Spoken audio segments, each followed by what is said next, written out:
नमस्कार साथियों, आप सभी का स्वागत है। तो साथियों, आज हम आपसे बात करने चल रहे हैं कि आपने पूरी प्रिपरेशन कर ली है, पूरी तैयारी कर ली है और आप अपने को पूर्णतः तैयार भी कर लिए, किंतु यदि आप उस तैयारी को अपनी लिखित अभिव्यक्ति नहीं दे पाए, अर्थात कॉपी के ऊपर आपने सही रूप से अपना अभिव्यक्तात्मक स्वरूप प्रकट नहीं कर पाया, तो आपकी तैयारी के अनुसार आपको मार्क्स नहीं मिलते। तो आज कॉपी में हम कौन कौन सी सावधानी रखेंगे, कॉपी के लेखन के समय हम किन बातों का ध्यान रखेंगे, तो उसके संबंध में हम इस वीडियो में आपको 13 से 14 बिंदु की चर्चा करते हैं।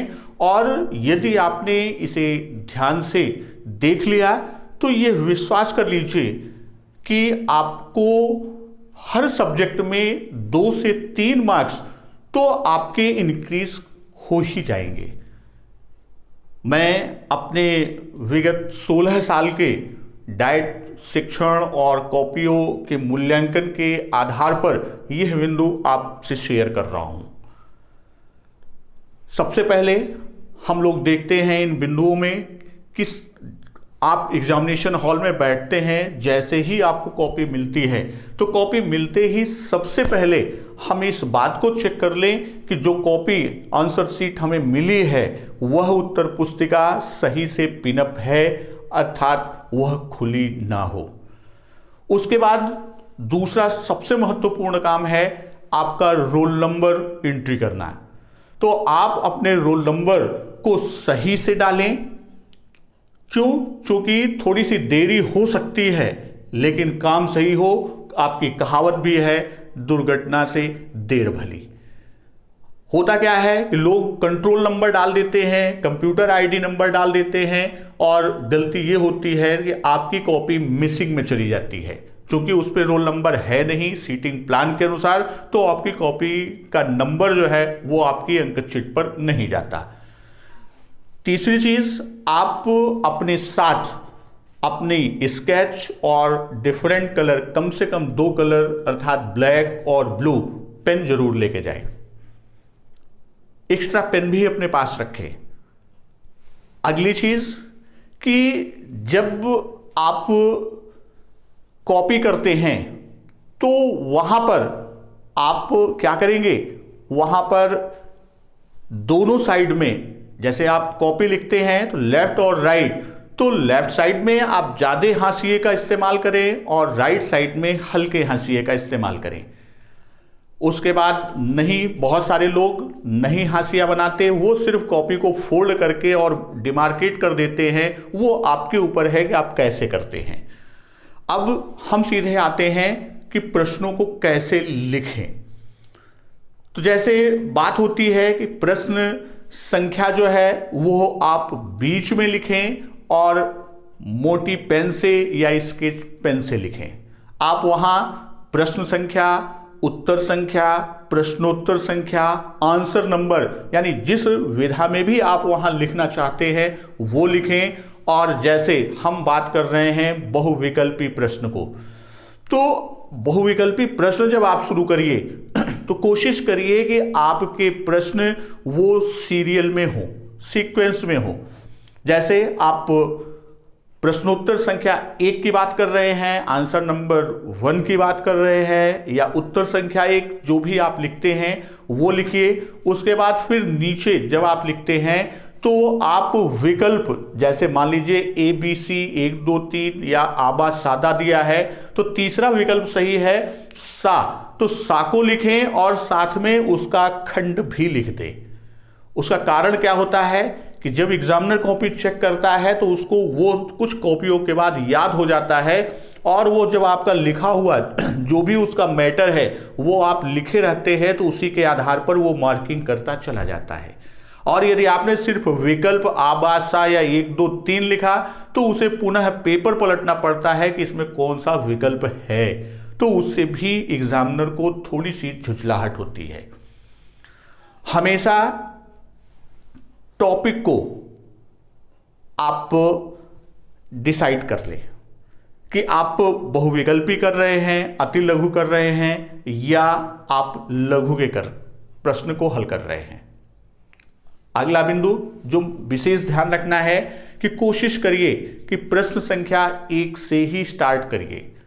अब वहां यदि आपको कोई प्रश्न इन केस नहीं आ रहा है तो आप वहां ब्लैंक स्पेस मत रखिए। जैसे बहुत सारे बच्चे करते हैं, क्वेश्चन नंबर डाल के और स्पेस छोड़ देते हैं।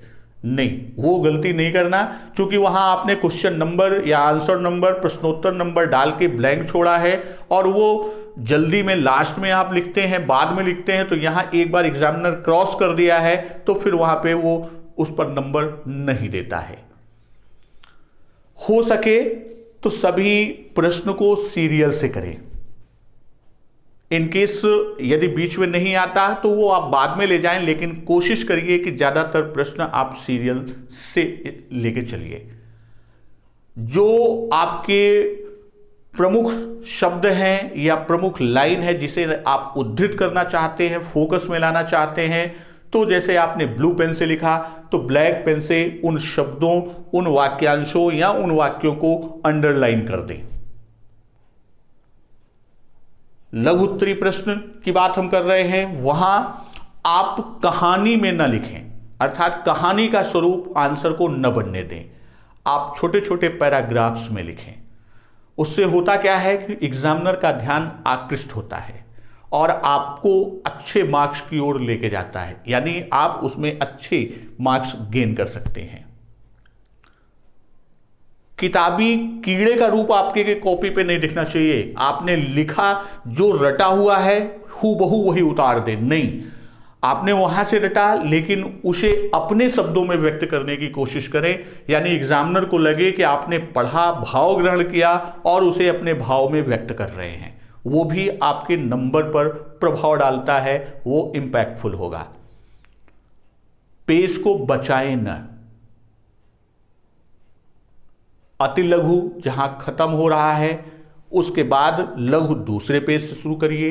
बहुविकल्पी जहां से शुरू हो रहा है उसके बाद अति लघु या लघु को दूसरे पेज से शुरू करें। दूसरी चीज, बहुत सारे लोगों की कॉपियों को मैंने देखा है मूल्यांकन के दौरान कि वह करते क्या है कि प्रश्न संख्या 1 आंसर लिखा, फिर उसी के ठीक बाद प्रश्न संख्या 2 लिखने लगे। तो आप इतना वहां पर पेज की बचत ना करिए।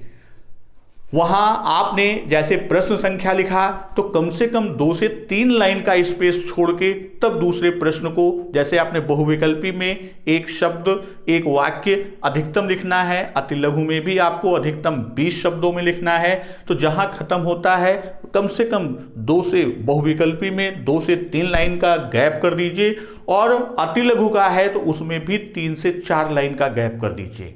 इससे कॉपी भी अच्छी लगेगी और एग्जामिनर को भी देखने में अच्छा और सुविधाजनक होगा, जो आपके हित में होगा। कट पिट कतई ना करें, और यदि गलती हो जाती है तो आप एक सीधी क्रॉस, सीधी तिरछी लाइन कट कर दीजिए और फिर स्पेस छोड़कर तब आप आंसर को लिखना शुरू करिए। और सबसे अंत में महत्वपूर्ण ये खंड है, यदि आपने बी कॉपी लिया है या जो पहले सबसे मैंने बताया कॉपी को चेक करना कि उसका पिन सही है, स्टेपल है, इन केस आपने ध्यान नहीं दिया, कॉपी खुली है तो आप कॉपी को 2 धागों से बांध दीजिए। होता क्या है कि आप कॉपी को हल्के से नत्थी करते हैं और बंडलिंग होके वो एक जिले से दूसरे जिले में या एक स्थान से दूसरे स्थान पर जाती है और कॉपी मिसिंग होती है, तो एक ही कॉपी या कुछ पन्ने गायब होते हैं, तो जो बचे हैं उसी पे मार्किंग होती है। और जब आप बी कॉपी लिखते हैं तो ए कॉपी पर जरूर लिख दें A+, एक बी कॉपी लिया है तो A+1B, या 2 कॉपी लिया है तो A+2B, इस तरह का ऊपर मुख पृष्ठ पर अवश्य उल्लिखित कर दें। तो दोस्तों, यदि इन बातों को आप ध्यान में रखेंगे तो ये विश्वास करिए प्रत्येक विषय में आपको 2 से 3 नंबर वो इंक्रीज कर देगा। और ये 2-3 नंबर अगर 2-2 नंबर भी प्रत्येक विषय में होता है तो आपको 16 नंबर तक, यानी 16 से 20 नंबर तक का पूरे स्कोर में इंपैक्ट डाल सकता है। तो उम्मीद है कि आप इन सावधानियों को रखेंगे और हमारी मंगल कामनाएं, शुभ कामनाएं आपके साथ हैं। धन्यवाद। वंदे मातरम।